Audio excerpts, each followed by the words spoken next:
The Minnesota Timberwolves tied the series up. They won this game 2, 117-93. Anthony Edwards did go down with an ankle injury, but he returned to play the rest of the game. Andrew, what were your thoughts about game 2? Yeah, I mean, initial thoughts are that Jonathan Kuminga is probably the second best scorer on this Golden State Warriors team at this point. I mean, he didn't miss a shot until maybe 6 minutes left to go in that game, and he was 8 for 8 at one point. I mean, if he is officially out of Steve Kerr's doghouse, he can be a major factor in the series, especially if the Warriors can force a game 6 and Stephen Curry is back. But also, Jimmy Butler needs to be far more aggressive. Obviously, he's coming off of an injury, but I mean, in this series, they need him at this point because of the fact that Curry is injured.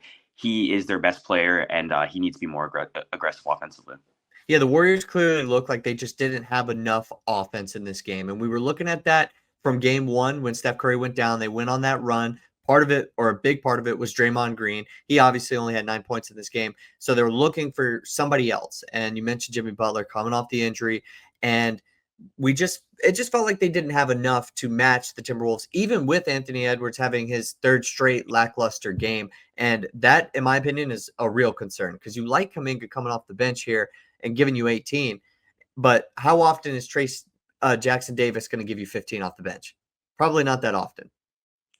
Yeah, I wouldn't say that's going to happen. Like again in the series, Trace Jackson Davis just hasn't been a part of the rotation. I think Steve Kerr was just trying to figure things out, especially in that first half. He played 14 guys in the course of like 15 minutes there, so they were just trying to see what worked for them with Stephen Curry out. Trace Jackson Davis ended up being one of the bright spots. He went 6 for 6, so maybe his role is increased a little bit. But even so, how often is that going to happen? Probably not often, like you're saying. Yeah, and Buddy Hield and Pods, they were okay in this game, but if you have a game from Jimmy Butler where he's only going to score 17 and Steph Curry's not out there on the floor, they're going to need something from those two guys potentially in the 20s area if they can potentially do that against this Timberwolves team. But it's very tough because the Minnesota Timberwolves have a great defense in their own right as well. And when Julius Randle's playing well and Anthony Edwards can provide you some decent minutes, this is going to be a very difficult series for this team because Steph Curry doesn't come back, as you mentioned before we got on this, until game 6. That's the earliest that he could potentially come back. They just, in my opinion, the Warriors are going to have to try to extend the series as far as they possibly can just to get to that game 6, and then they get reinforcements.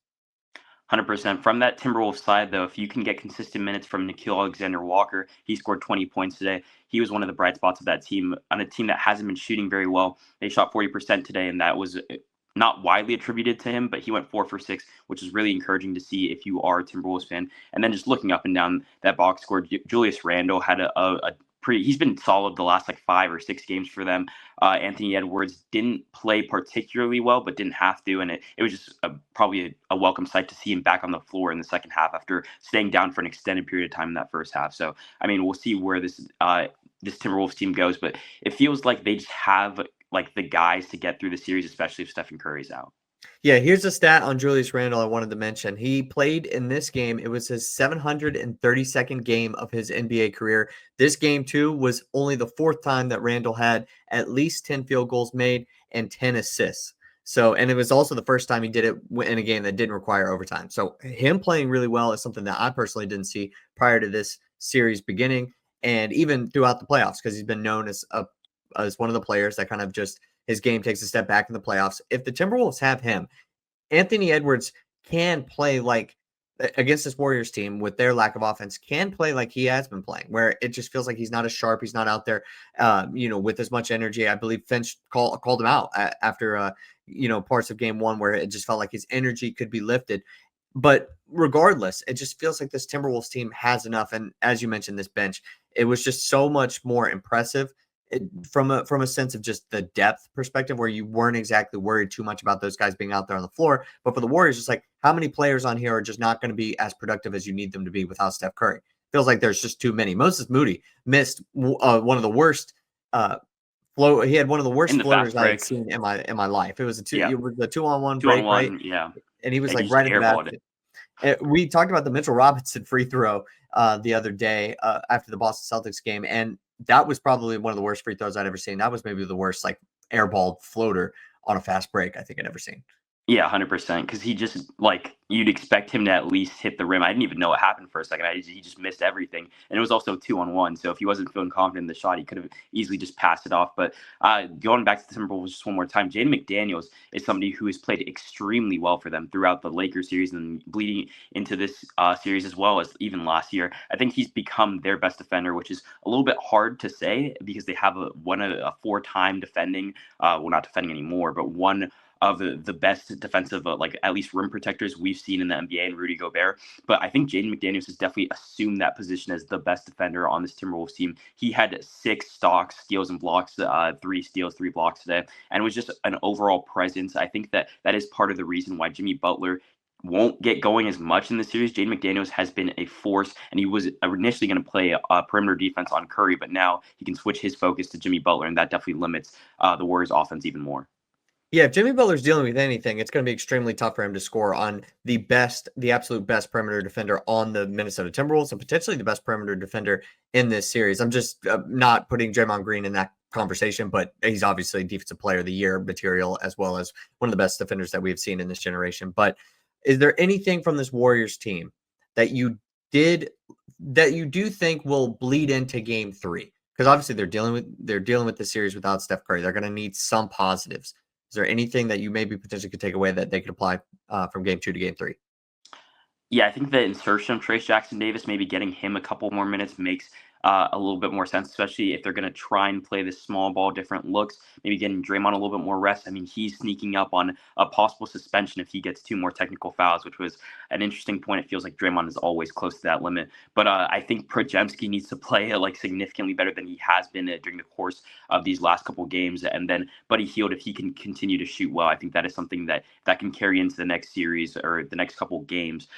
He shot 4 for 9 today, which isn't bad. It's a good shooting percentage. It's like what in the 40% range. So if he can continue to shoot well, I think the Warriors have a chance. But those guys need to step up on offense for sure if they want any chance. Because obviously we know this Warriors team is good on defense, and they were the best team after Jimmy Butler got traded to this team on defense. But I mean, if they can't score points, then that it doesn't really matter. They had 19 points halfway through the second quarter. Like that's not going to cut in the playoffs.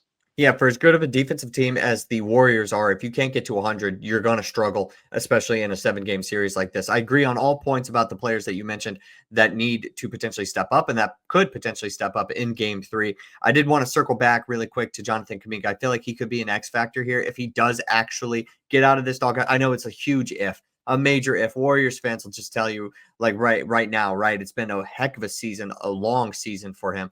But if he is somebody who can take the mantle a little bit and try to provide at least like 75% of the scoring that Steph Curry was able to give, I definitely think that is an avenue where the Warriors can make Game 3, Game 4, and beyond a lot more competitive. We'll go to the Timberwolves really quick before we get out of here.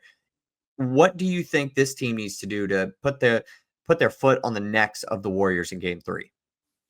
Yeah, I mean, it has to start with Anthony Edwards, right? Like, he is the best player on this team and one of the best players in the league. If he can't make a layup or if he can't attack the rim like he's supposed to be able to do, and even like besides that, being able to shoot the 3 ball. I mean, he was the league's like leading 3-point scorer this season. So it all starts with him, and he needs to be able to step up in the big moments and kind of just deliver for them, especially if these games are going to be any closer than they have been. Because the first 2 games, like they haven't really mattered either way. They've both gotten a little bit out of hand. The first game less so. It never really got to garbage time. The Timberwolves kind of tried forcing a comeback. But if these games are going to be close, Anthony Edwards does have to step up in those big moments. And I think that the fact that he's had 3 straight bad games and his coach is calling him out, I think that he'll find his groove and eventually get back into a rhythm here.